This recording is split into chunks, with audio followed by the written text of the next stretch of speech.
I looked at him and like he had a big hole in his head.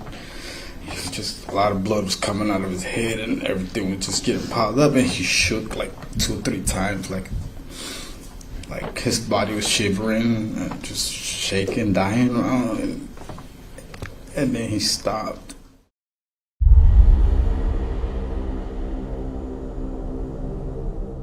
Displacement in psychological terms refers to the redirection of emotions or actions to a substitute target because the primary target is inaccessible or too threatening. This is a key factor in misidentification.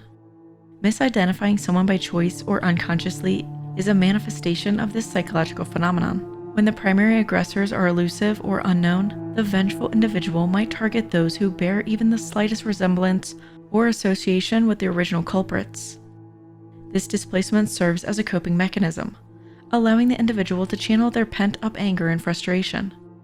In doing so, they might believe they are regaining a sense of control or justice, even if it's misplaced. The tragedy lies in the innocent lives that get caught in this web of misdirected rage, becoming victims in a vendetta they had no part in. Do you have a passion for sharing captivating stories? Have you ever considered launching your own podcast or channel to bring content to life? Or maybe you are already an established content creator looking to increase your efficiency. If so, today's sponsor is a game changer for both current and aspiring content creators like you. Meet Avi, the ultimate voiceover cleanup solution tailored for content creators. Avi revolutionizes your content creation process, making it seamless and efficient. All you need to do is upload your raw audio file to Avi's platform, and their state-of-the-art AI technology will work its magic. Avi effortlessly removes pauses, duplicate words, and other imperfections, delivering perfect audio every time. And the best part is that it's free to try. I have personally used Avi and can confirm that it is a game changer. Making videos has never been easier.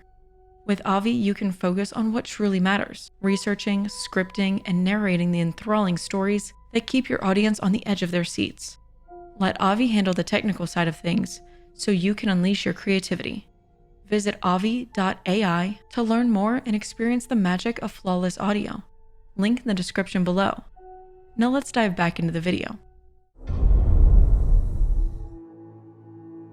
In the town of Ruskin, Florida, Michael Keetley operates a modest ice cream truck. The days are typically filled with the cheerful sounds of children and the familiar melodies of his truck. However, January of 2010 marks a dark chapter in Michael's life that he could never have anticipated. On a day that starts like any other, Michael is approached by an African-American female at his ice cream truck, seemingly eager to buy a treat. But this routine interaction takes a harrowing turn.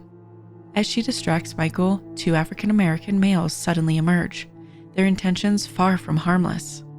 Without being provoked, the pair robs Michael, taking only $12 from him. But the theft isn't the most traumatic part of this ordeal. In a heartless act, one of the assailants shoots Michael, leaving him injured and in shock. The attackers hastily retreat from the scene. Immediately following the incident, Michael reaches out to the Hillsborough County Sheriff's Office, offering them a detailed description of his attackers and their escape vehicle.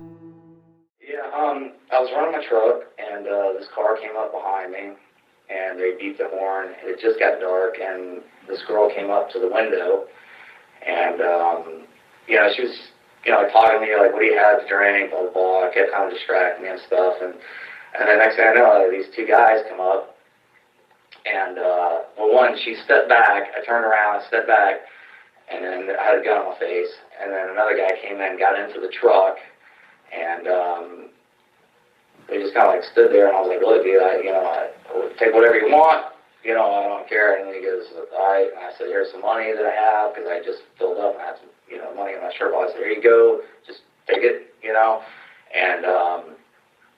then he goes, come here, and he grabbed me and he turned me around, and when I did like this, he was going to shoot me in the back of the head. And so I pulled back away from him, and I went to the back of the truck, and I said, look, we don't have to do this. I said, because you guys are wearing masks, I don't even know who you are. I said, and for a few bucks, I said, I really don't care. I was like, just go, And did they take your money? Yeah, they took my money, but they didn't really act like they cared about it, How much money did they take? It's like $12. $12, yeah. Okay. And like my cash box was right behind me. They didn't even, and they we just kind of looked at each other and just said, and they just started shooting me. How many times you got shot? 5 times. But they shot till they ran out of bullets. The law enforcement officers initiated an investigation into the robbery and the subsequent shooting. Yet, despite their best efforts, the culprits remain at large, with no arrests in sight. As time wears on and the official investigation seems to stall, Michael's patience begins to run thin.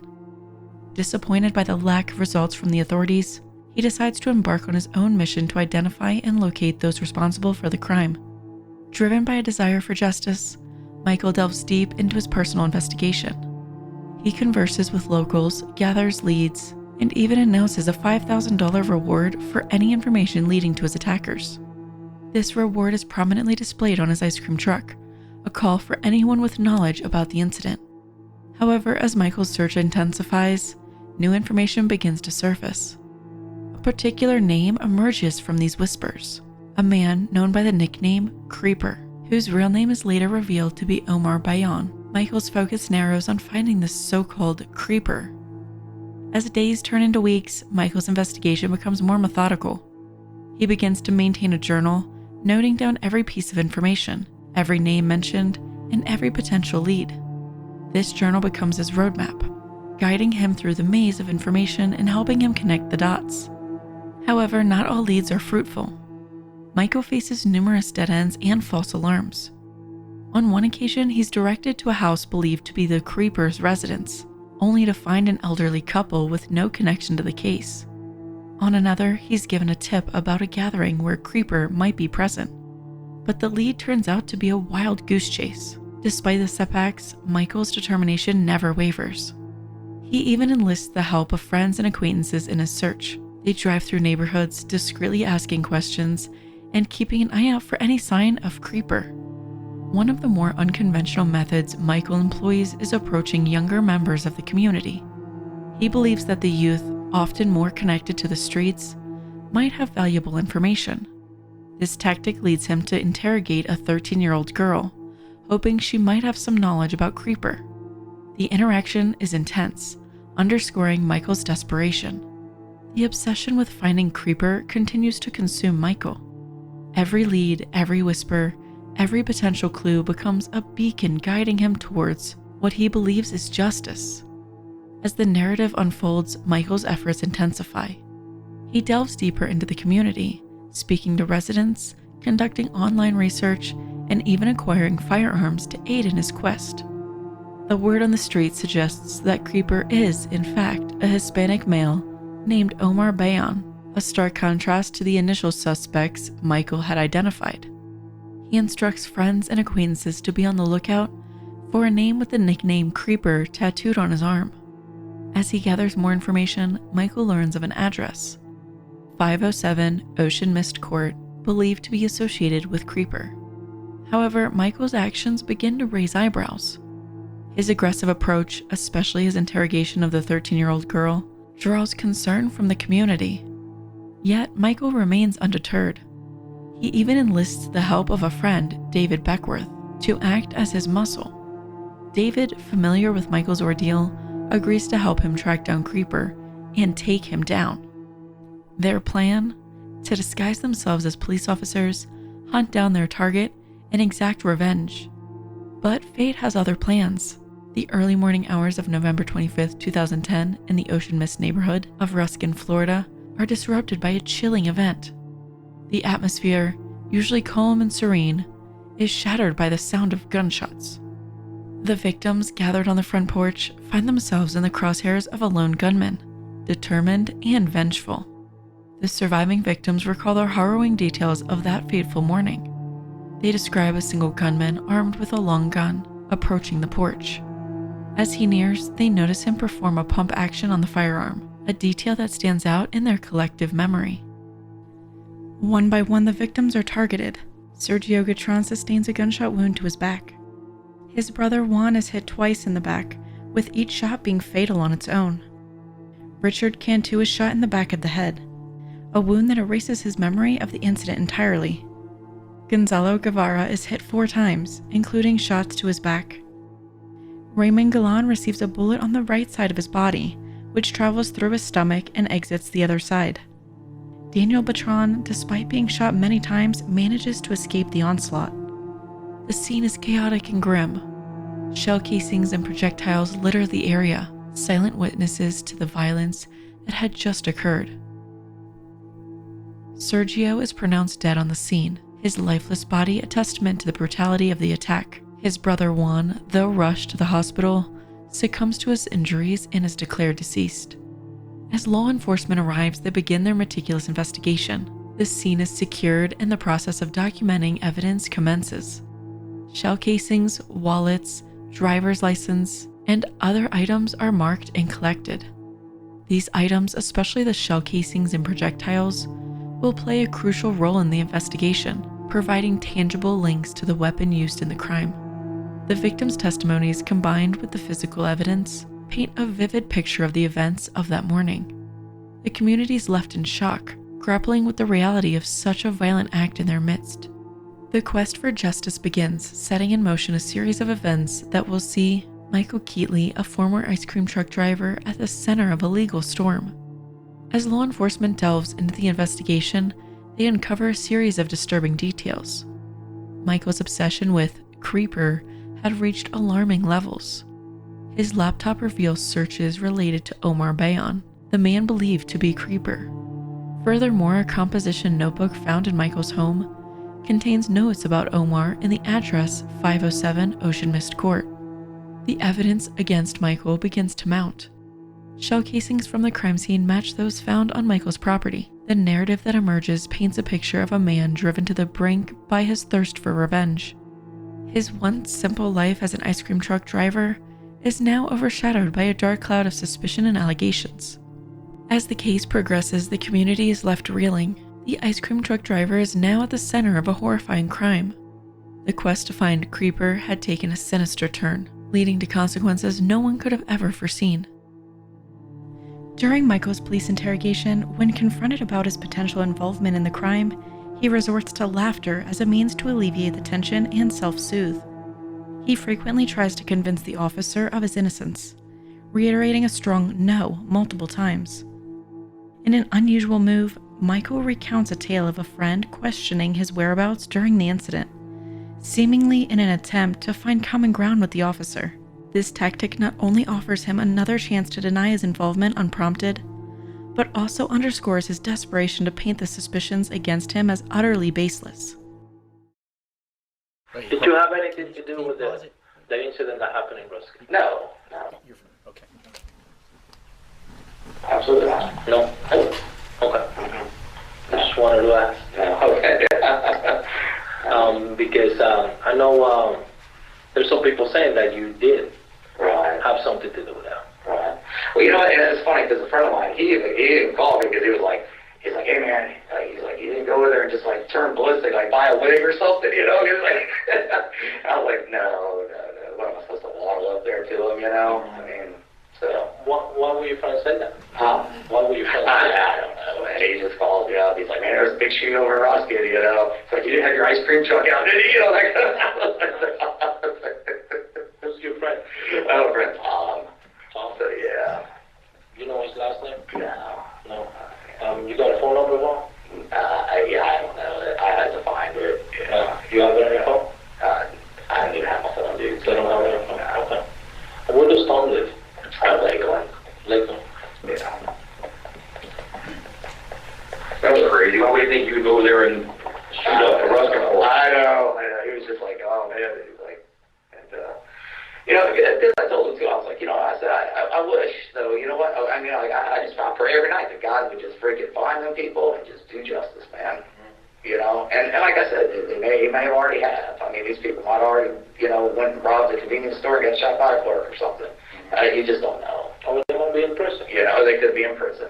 You know, you just don't know. Right. So, like I said, man, I can't live a whole life grudging, you know what I'm saying, to keep going, because it's no good. I mean, I was angry for a while, you know, and I was just mad, and I couldn't do anything, you know, and like I said, my buddy Tommy, he always tell me, he said, Mike, just you know, relax, man, and I get so frustrated because I couldn't do my physical therapy, I couldn't lift my weights, and he would always just tell me, Mike, just relax, man, don't worry about it, just kind of turn it over, just let God do this. Did you ever mention the name Creeper to Tom?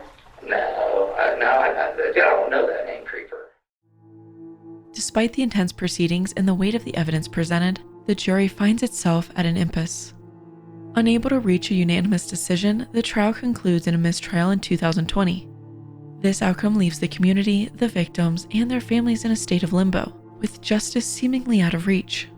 With the initial trial ending inconclusively, the stage is set for a retrial. As preparations begin, the community, the victims, and Michael brace themselves for another grueling legal battle, hoping for a definitive resolution to this long-standing saga. Fast forward to 2023, and the retrial is set to begin. The prosecution's narrative is meticulously crafted to paint a vivid picture of Michael Keetley's obsession with revenge. They begin by emphasizing the events of November 25, 2010, when Michael, driven by obsession, allegedly took the lives of two innocent brothers, Juan and Sergio, and attempted to end the lives of 4 other individuals. The prosecution then delves into the forensic evidence. Jennifer Clark, an analyst with the Florida Department of Law Enforcement, is introduced as a key figure who conducted ballistic examinations. The prosecution emphasizes the meticulous nature of these examinations, which involve microscopic comparisons of shell casings and projectiles. The evidence suggests that the shell casings from the crime scene and the burn pile on Michael's property matched, as did the projectiles. However, the exact firearm, a Glock 21 owned by Michael, was never recovered. Lastly, the prosecution highlights the discovery of a composition notebook at Michael's residence. This notebook, found on the kitchen counter, contained a notable entry, the name Omar, and the address 507 Ocean Mist. A latent fingerprint was lifted from the notebook, further cementing its significance in the case. The prosecution's narrative is clear. Michael Keetley, driven by an insatiable thirst for revenge, is the orchestrator of the tragic events that unfolded on the fateful Thanksgiving morning.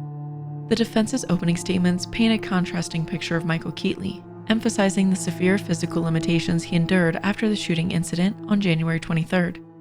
They introduced David Halpern, the chief plastic surgeon for Tampa General Hospital, who operated on Michael the day after the shooting, particularly to his hand, and promises that Dr. Halpern will provide a detailed account of these injuries and their implications. The defense underscores the severity of Michael's injuries, highlighting that he suffered from a specific fracture where his bone shattered into multiple pieces. This injury, they argue, severely impacted Michael's hand functionality. They further detail the surgeries Michael underwent, emphasizing the radial nerve palsy he developed. The defense paints a picture of Michael's daily struggles, emphasizing the challenges he faced in performing simple tasks like brushing his teeth. They hint at potential testimonies from ex-girlfriends who might downplay Michael's disabilities, but stress the importance of the medical testimony that will be presented.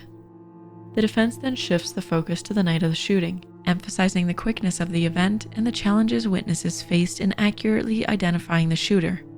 They introduce Dr. Jennifer Dyson, an expert in eyewitness identification, who will discuss factors that can influence a witness's ability to accurately identify a perpetrator. Lastly, the defense highlights the discrepancies in the witness's description of the shooter, emphasizing Michael's physical limitations and contrasting them with the agility and speed described by the witnesses. They argue that Michael, given his physical state, could not have possibly committed the crime in the manner described by the witnesses. Raymond Galan describes his position on the steps of a house, facing the porch with his back to the road. He recalls conversing with Richard, who was either on the top step or making his way down. As they were preparing to leave, Raymond hears a voice yelling for everyone to lay down and hand over their IDs. He couldn't pinpoint the exact location of the voice, but knew it was coming from behind him, the voice repeatedly demanding everyone to lay down and present their IDs. Before Raymond could react, he heard a gunshot and realized he had been hit. He could not identify who was behind him or provide a clear description of the assailant. He only saw a vague silhouette approaching from the left side of a blue car.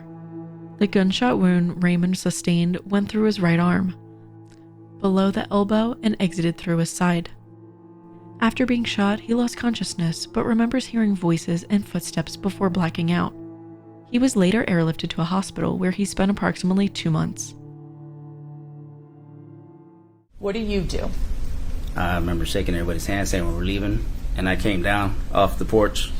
I was kind of like standing on the bottom step already, and then Juan was talking to Sergio still, so that's what we're waiting on for them to quit talking, stop talking. Me and Richard already were ready. All right. So I'm going to stop you right there, and we're going to go through this pretty slowly. When you come down those steps, and I can show you the picture again if you want me to. Yeah. Where exactly are you standing, waiting on Juan and Sergio?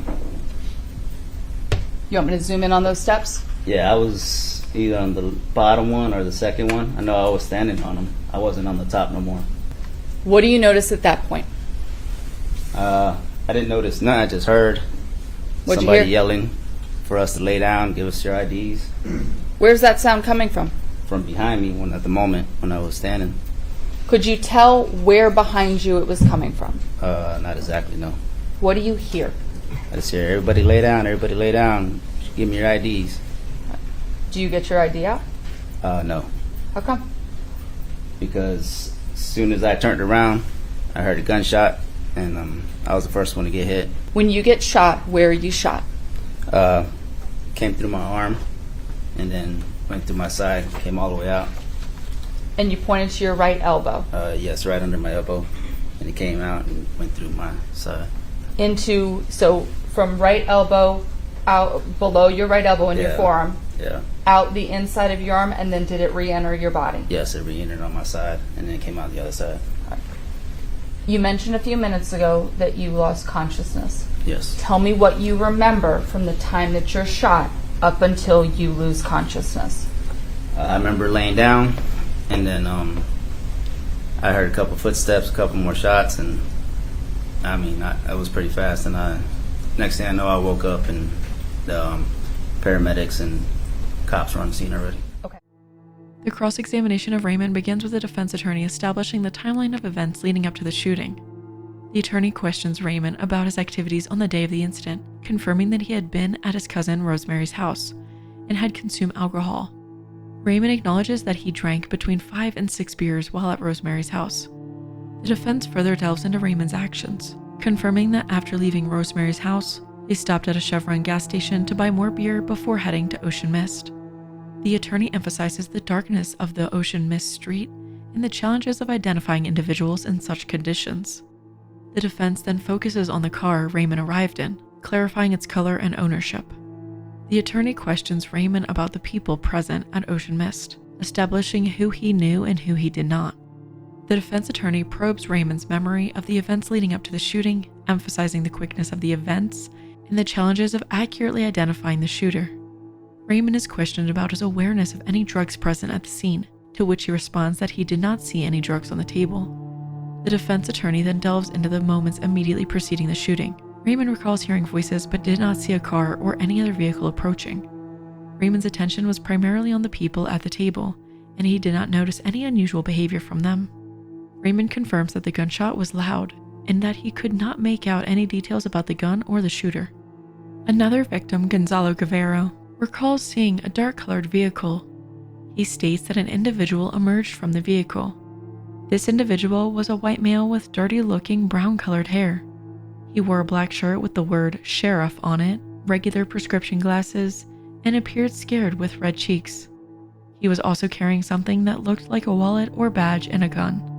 Gonzalo recalls the individual firing a shot in the air and ordered everyone to produce their IDs and get on their knees. He was looking for someone named Creeper. Gonzalo and others informed him that Creeper was not there. The individual then shot Richard in the head and subsequently shot Gonzalo in his left hand. This testimony provides a crucial detail about the incident, the vehicle involved, the appearance and actions of the individual, and the violent outcomes of the encounter. Did that person, when he approached the porch, did he say anything? He was asking for Creeper. And did you know who Creeper was? I know who Creeper was, yes. Did you and anyone else on the porch, any of your friends on the porch, have a response for him when he asked for or said that statement, "Where's Creeper?" Everybody told him that he wasn't there. And let me ask you this. How did he say, "Where's Creeper"? Is that his actual wording, or did he say something else? He said, "Where the fuck is Creeper?" And what was the response from you and your friends to that question? I told him that he wasn't there, and we didn't know who the fuck Creeper was. And when he said, "Where's the fuck Creeper," in what tone of voice did he say it? He was very stern about it. It sounded mad. And based on what he was wearing, What did you suppose this individual was? What occupation? A cop. After you got down on your knees and Richard Cantu got down on your knees, what happened? He shot Richard Where did he shoot Richard? in the head. Did you see that? Yes, ma'am. After Richard was shot in the head, what happened? Then he shot me. Where did you get shot? He shot me in my left hand. Were you holding anything in your left hand at the time when you got shot? My ID, And why were you holding your ID? because that's what he told us to do. After you got shot in the hand, did you get shot again? Yes, ma'am. How many times did you get shot? Total 4 times. Where did you get shot? My left hand, top of my chest, my torso area around this area, and right on top of my butt on the left hand side. Do you remember after that first shot to your hand, do you remember getting those other shots? No, ma'am.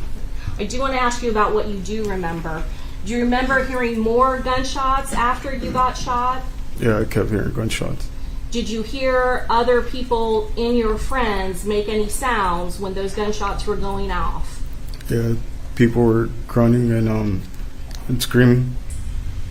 It has this Gonzalo Guevara on it. Is that your signature right there? Yes, ma'am. Is that the only photograph that you put your signature on? Yes. And how did you identify this person that you picked out? What did you tell? Who is that person?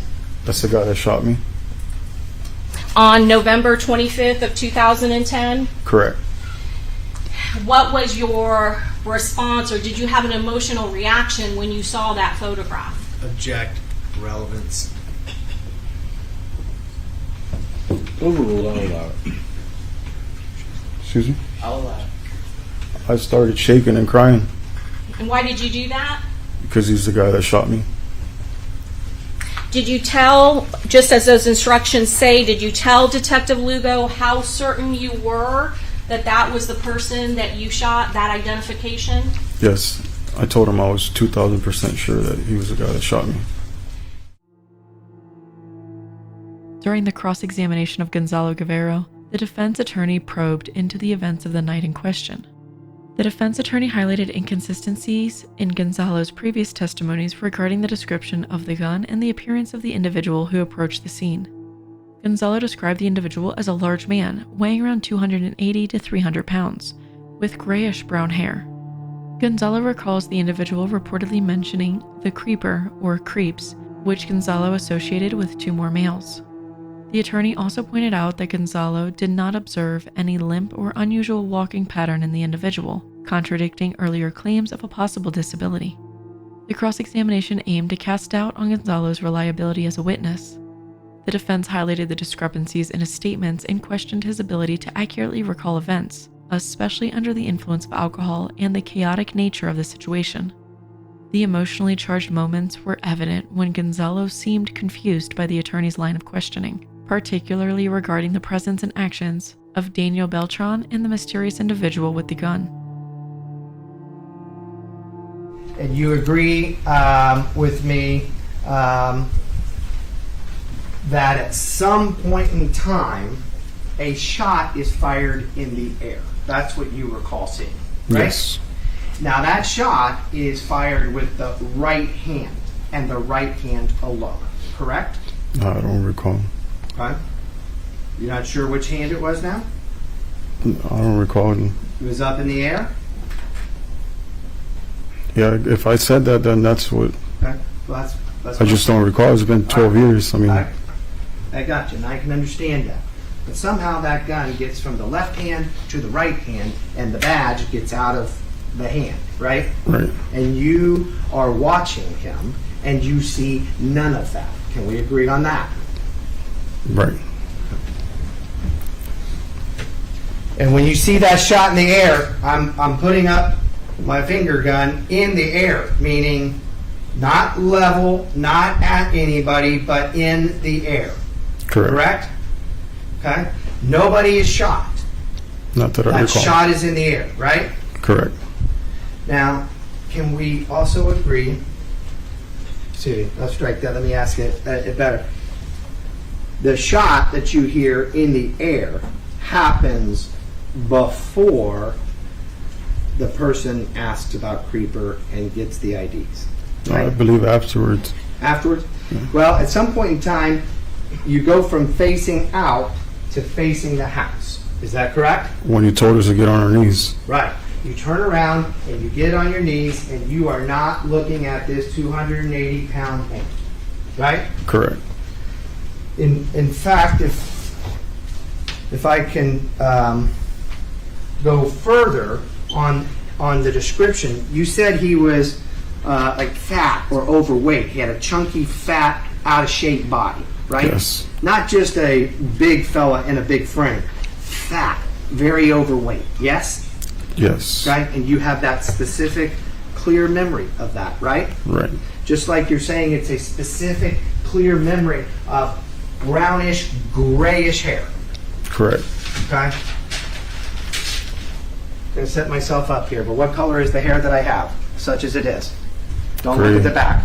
Gray. Gray? Yeah. Okay? All right?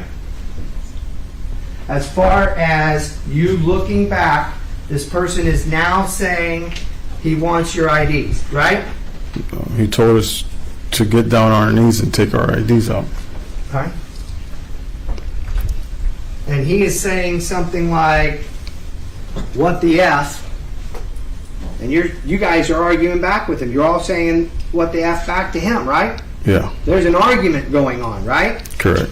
And you've seen cops come by in the neighborhood before, right? Correct. And this was not like any cop that you had ever seen, right?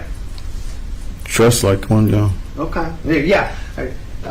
Alone, no siren, big, fat, out of shape, nothing that you'd ever seen before, right? It was unusual. Unusual. No, I've seen big cops. Danielle Beltran, another victim, noticed a minivan approaching the area, which was unusual for that time of morning, as it was around 2 a.m. The vehicle's appearance was suspicious as it was a place where only residents typically drove. The minivan was dark colored and Daniel was familiar with most of the vehicles in the area, confirming that this one did not belong to any resident.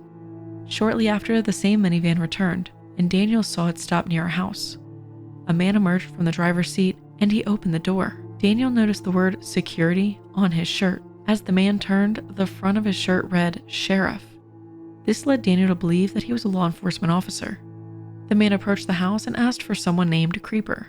Daniel knew Creeper as a friend named Omar, who lived across the street. However, Omar was not present at the location that night. He's looking from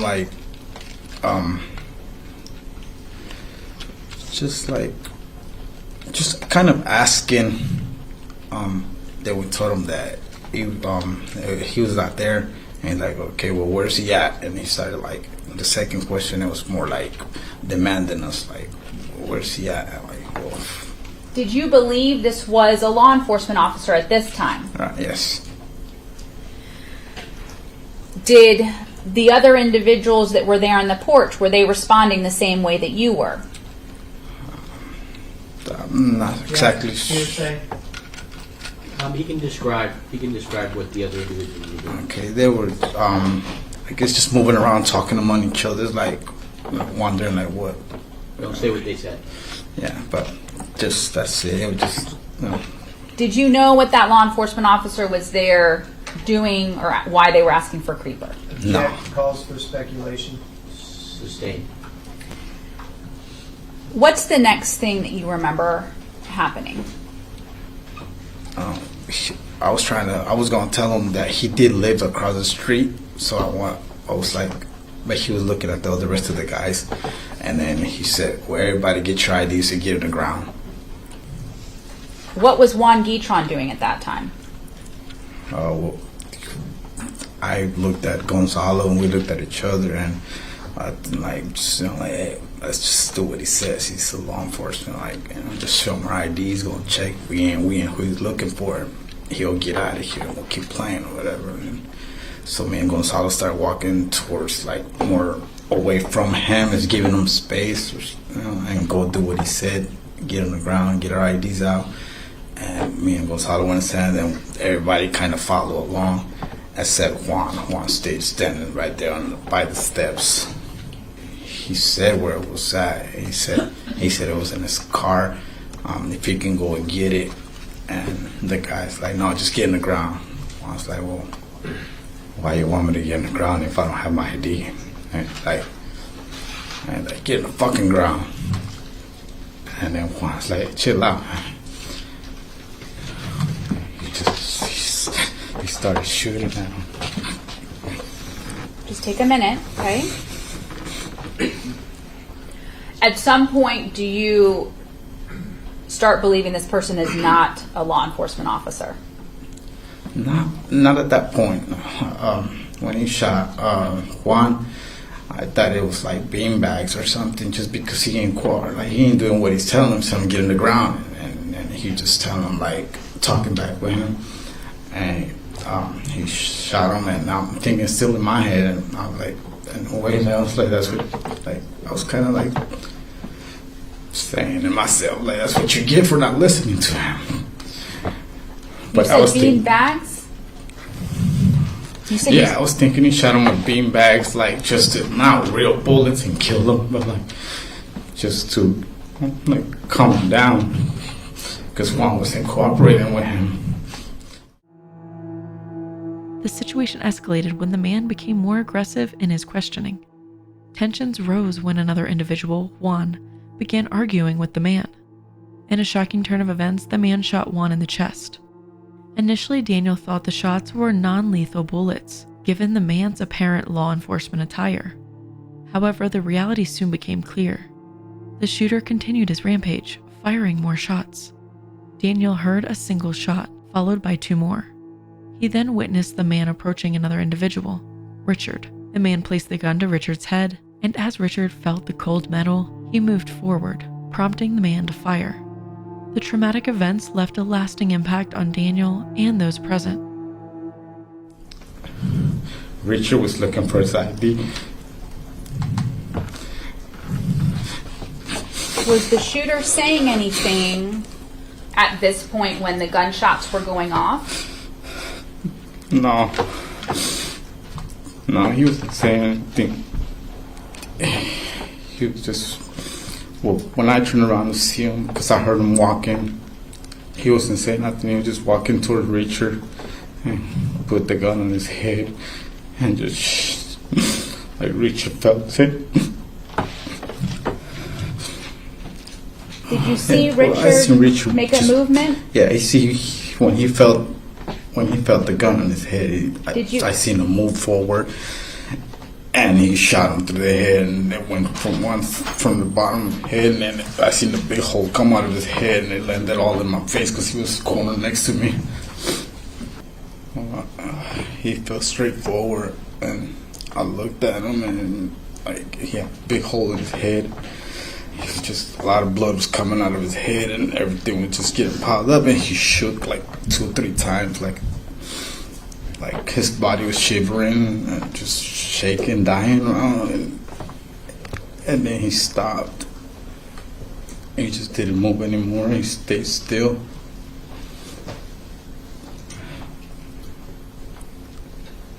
And then I not that I knew, but in my head, I was like, he can't be no cop or law enforcement.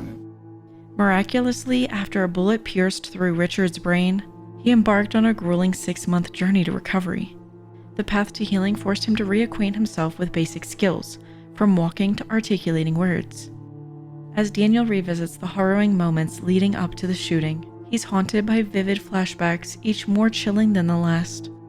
He paints a harrowing picture of Michael's relentless assault, kicking him, firing shots after him, and pursuing him in the yard as he desperately sought escape. He walked up to me, put his one leg on top of me, and tried to kick me or something. I don't remember. I was like, get off of me, get the frick off of me. And he tried to aim at my head, and I was just moving everywhere.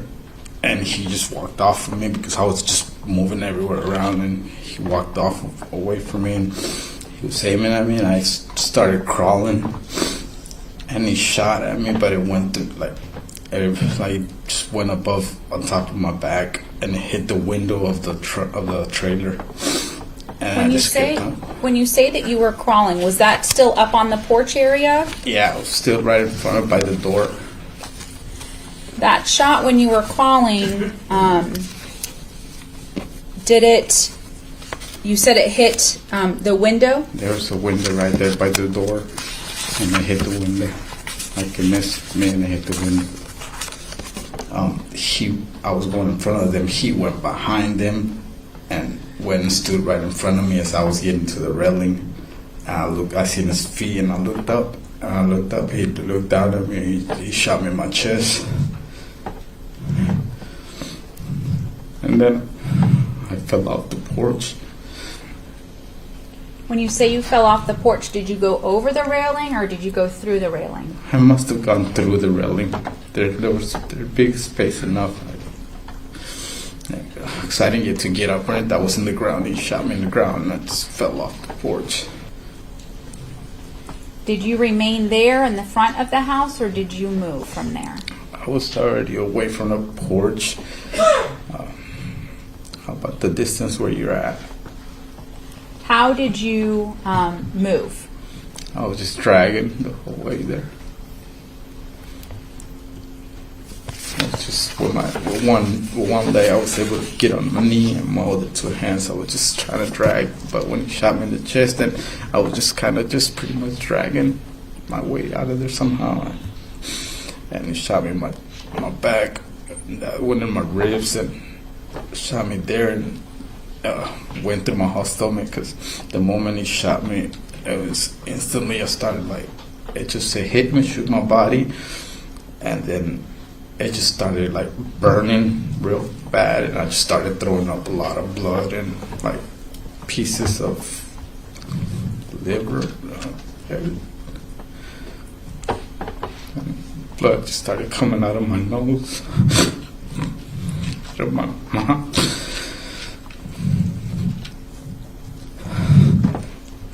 Did you continue to hear more gunshots at that point? Yeah, he looked over at me again and to see if I was dead. And I looked back at him again. He pointed at me and shot again, and it hit me in the ear. Hit me on my ear and but he just grazed. When he grazed me here, they shot me in the face, the ear. The force still threw me down, and I hit the ground again, and I didn't want to get up anymore. But I heard him again, and I seen him. He was trying to point at me again. So I just bent the curve on the trailer, and I went to the back. I just kept on dragging to the back. I made it to the back of the house. I got to the fence. And there was Let me stop you there for a moment. And then I try to jump over it. And then I grab from that fence, but it's metal, and it's strips of metal, and the first top one fell off. Yeah. I'm showing you State's Exhibit 68. Is this where you initially tried to jump over the fence?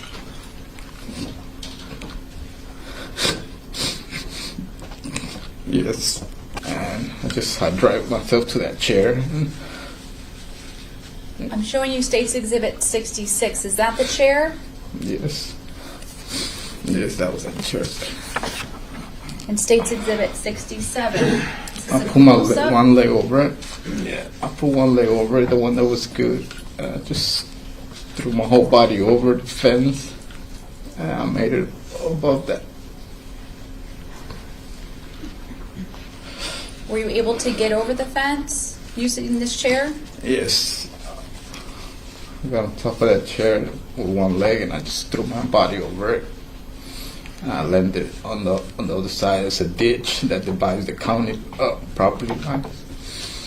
Did you hear more gunshots, Mr. Beltran, as you made your way towards the backyard? Yes. After I jumped the fence over, and then I was thinking in my head that he's coming behind me, so I try to stay quiet and just don't move there, because I landed in bushes in the ditch, so I think I'm safe here. And then I heard 4 more gunshots. The crux of the defense attorney's argument hinges on the premise of misidentification. They assert that the dim light of the early morning hours, combined with the victim's impaired judgment from various substances, led to Michael being wrongly identified. Yet, in an ironic twist, it appears that Michael may have been the one to misidentify the victims. While he was adamant that the group responsible for shooting him in the ice cream truck was African American, the individuals he targeted were in fact Hispanic. A police recording will reveal Michael's initial description of his assailants and his unwavering confidence in their appearance. However, as the recording progresses, he begins to waver, offering a more ambiguous account of the perpetrator's features. Let me ask you this about the female that walked up. Can you describe her for me? She was probably about 18, 19. She was young. At first I thought maybe she was like a light-skinned black girl. She could be Puerto Rican, and she was a little heavy set. Based on the report, when I read the report, I noticed that you told the officers that they were black. Black, yeah. So I'm like I said, I'm just going by. I just kind of assumed because they looked real dark around, but there wasn't much you could see. Right, they were wearing something. They were wearing like a ski mask, and you couldn't really tell. I mean, like I said, I just kind of assumed they were black because she looked black to me. But that's really it. I mean, I kind of assumed that the guys were black just because she looked black. So was it ever your perception or idea that maybe it was Hispanic males? Because I know when you mentioned that you said that the female was black. So are you telling that? And I just So I mean, I'm pretty sure. I mean, he looked black to me. I mean, the guy looked black to me. Okay. Like I said, I mean, I kind of saw around his eyes, and I'm pretty sure he was black. Okay. Yeah, I'm pretty sure he was black. Okay, because I know earlier you said that your perception was since she was black that it was right. Yeah, and well, like I said, just from what I could see through the mask, they looked black to me. Michael Keetley, in a verdict that resonates with the gravity of his crimes, was handed down a severe sentence by the court. Michael was mandated to serve 6 life sentences, a testament to the profound impact of his actions on multiple lives. The judge ruled that out of the 6, 2 of the counts were to not have the possibility of parole. The state did not seek the death penalty. The decision underscores the court's intent to ensure that justice was served and that Michael faced the consequences of his actions. Misidentification is a byproduct of tunnel vision. When fueled by vengeance, individuals can develop a form of tunnel vision, where their perception becomes narrowly focused on their goal to the determinant of other details. In Michael's case, this could have manifested as an overwhelming need to find and punish his attackers, causing him to overlook critical details and misidentify his actual targets. The intense emotional state he was in might have made him more susceptible to confirmation bias, where he only saw evidence that confirmed his pre-existing beliefs and ignored contradictory information, rationalizing harm through displacement. Even if there was a part of Michael's psyche that recognized the potential innocence of his victims, the fact of displacement could have come into play. Displacement in psychological terms refers to the redirection of emotions or actions to a substitute target because the primary target is inaccessible or too threatening. Michael might have rationalized his actions by viewing his victims as surrogates for his real attackers. In his mind, harming them could have been a way to regain some semblance of control or power that he felt was taken from him during his own attack. Human beings have a remarkable capacity for self-deception, especially when faced with cognitive dissonance. If Michael had doubts about the true identities of his victims, he might have unconsciously suppressed or ignored these doubts to maintain internal consistency. By convincing himself of their guilt, he could proceed with his actions without the crippling weight of guilt or moral conflict. This self-deception acts as a defense mechanism, allowing individuals to commit acts they would otherwise find reprehensible.